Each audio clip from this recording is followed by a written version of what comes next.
inta ay dhisan tahay dowladdan waxaa la bedelay wasiiradii gaashaandhigga, arrimaha dibadda, arrimaha gudaha, diinta iyo waqaafta, gargaarka, ganacsiga, waxbarashada, taliyaasha ciidamada nabad sugidda, milatariga, booliiska iyo asluubta. Saamaynta ugu yar ee ay keenaan isbedelada xilalka ayaa lagu sheegaa inay tahay isfahamka shaqaalaha goobta iyo mas-uulka xilka ku cusub oo waqti qaata, waxaana taas ay dhalin kartaa saldhigasho la'aanta hay-adaha dowladda. sababaha keeni kara xilka qaadista iyo magacaabidda badan waxaa ugu horeeya qaabka xulashada qofka loo dhiibayo booska bannaan. Brofesor Cabdiwahaab Cabdisamad waa falanqeeyo ka hadla arrimaha siyaasadda Geeska Afrika, waxa uu ku sugan yahay magaalada Nairobi ee dalka Kenya. Telefoonka ayuu igu warramay. dadkan waxaa la siiyey maandayd 4 sano ayaa la siiyey 4taas sanadood ay waddanka inay kasba ka bixiyaan inay wax badan kartaan in macnaha wax badan ay waddanka ay ka saaraan in macnaha waxa dhinaca tacliinta iyo dhinaca ciidanka dhinaca amniga kulli inay sugaan haddii ay dhacdo marka inay meesha keenaan qof ayna ka fiirsanin oo ayna baaritaan ku samaynin oo ayna soo hubsanin ay meesha keenaan waxyaabaha ku hayadna ka dhacay wax baanti marka dhacaya dhacaya kan shaqada kacayri kan midkaan wasiirka raacday midkaan ciidanka macnaha waxa shaqadu ka soo bixi waayey waxyaabaa dadka ka fiirsatid qofkaad magacaabaysid iyo tiimka aad magacaabaysid kula shaqaynayo waanaad ka fiirsatid. xilka qaadista xukuumadda waxaa shakhsiyaadkii ku baxay ka mid ah Yuusuf Garaad Cumar oo hayay xilkii wasaaradda arrimaha dibadda. inta xilka uu hayay Yuusuf Garaad waxa uu sheegay inuu la kulmay wasiirro badan oo arrimaha dibadda u ah caalamka, haba ugu badnaadeen kuwa gobolka oo qaarkood sanado badan xilkaasi hayay, laakiin isaga 4 Janaayo ee sanadkan ayaa xilka laga qaaday. wasaaradda arrimaha dibadda, taliyaha nabad sugidda, taliyaha militariga, wasiirka gaashaandhigga lama bedelo.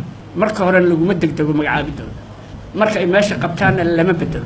waddamadana la dariskaad fiirin kartaa 91dii waddamada revolution ka dhaco regionkaana taliyihii militariga maalintaa qabtay baa haya hadda. marka laga hadlayo dal ku yaala qaaradda Afrika oo dagaalo sokeeye ka baxay kana faa'iideystay fursadihii hor yaalay, waxaa tusaale loo soo qaataa dalka Rwanda. wasiirka gaashaandhigga ee dowladda Rwanda James Kabarebe waxaa xilka wasaaraddaasi loo dhiibay bishii Abriil ee sanadkii 2010 ilaa iyo hadda isaga ayaa ah wasiirka gaashaandhigga. wasiirka arrimaha dibadda ee dalka Rwanda haweeneyda lagu magacaabo Louise Mushikiwabo waxaa xilka wasaaraddaas loo dhiibay sanadkii 2009 ilaa iyo hadda iyada ayaa ah wasiirka arrimaha dibadda.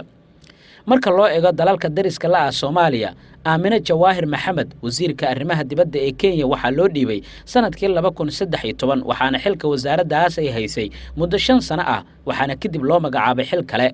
sababta sanadaha badan loogu dhiibaya shakhsiyaadka inay xilalka hayaan wasaaradaha ugu muhiimsan waxaa lagu sheegay inay tahay inay wax badan ka og yihiin danaha dalka isla markaana ay difaaci karaan dhibaatooyinka dalka ku imaan kara. Soomaaliya marka loo eego wixii ka dambeeyay sanadkii 1991 wasiiradii ugu waqtiga dheeraa waxay arrimaha dibadda ay hayeen 2 ilaa 3 sano, waxaana dad badan ay aaminsan yihiin inay keenayso qancinta beelaha maadaama nidaamka qabiil ee wax lagu qaybsanayo uu saameyn ku leeyahay Soomaaliya. Brofesor Cabdiwahaab Cabdisamad oo Nairobi ku sugan ayaa ka hadlaya saameynta qabiilka. waddan qabiil lagu moodi karaa qabiil waddan qabiil adduunka laguma sheegayba waddanka adduunka maanta ku noolnahay qabiil macnaha waddan noqday adduunka dhanba jirba ka jiraba 5 wiil oo isku habar isku oday ah oo laakiin waxaan ka soo bixi karaa muwaadiniin ah dalkooda u dhaxaya ku karti ufraan leh waxaan ka soo bixi loo dhiibo intaas ku filan tahay. laakiin intaad qabiil dawlad ku wadaan intaad jifad dawlad ku wadaan intaad macnaha waxa weeyaan qolqolo dawlad ku wadaan weligiin horumar gaari maysaan weligiin dhanka ka dhigi maysaan. waa garta Brofesor, laakiin xilka qaadista waxay ku timaadaa in la dhaliilo shaqada qofka uu hayay. marka maxaa lagu sameynayaa qofkaas shaqada laga eriyay ama xilka laga qaadayo?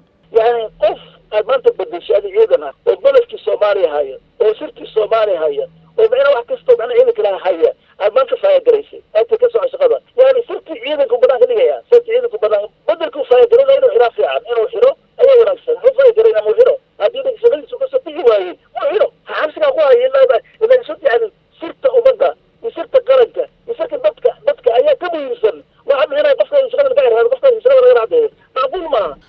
warbixinada aan helayna waxa ay sheegayaan inuu jiro qorshe la doonayo in isbedel ammaan lagu sameeyo magaalada Muqdisho, waxaana laga yaabaa isbedelkaas inuu saameyn ku yeesho qaar ka mid ah saraakiisha ciidanka. waxaan la ogeyn sida sanadaha haray ay sii ahaan doonto dowladdan xilka qaadisteeda iyo magacaabideeda. hadda waxaa bannaan xilalka wasiirka diinta iyo waqaafta iyo sidoo kale wasaaradda waxbarashada.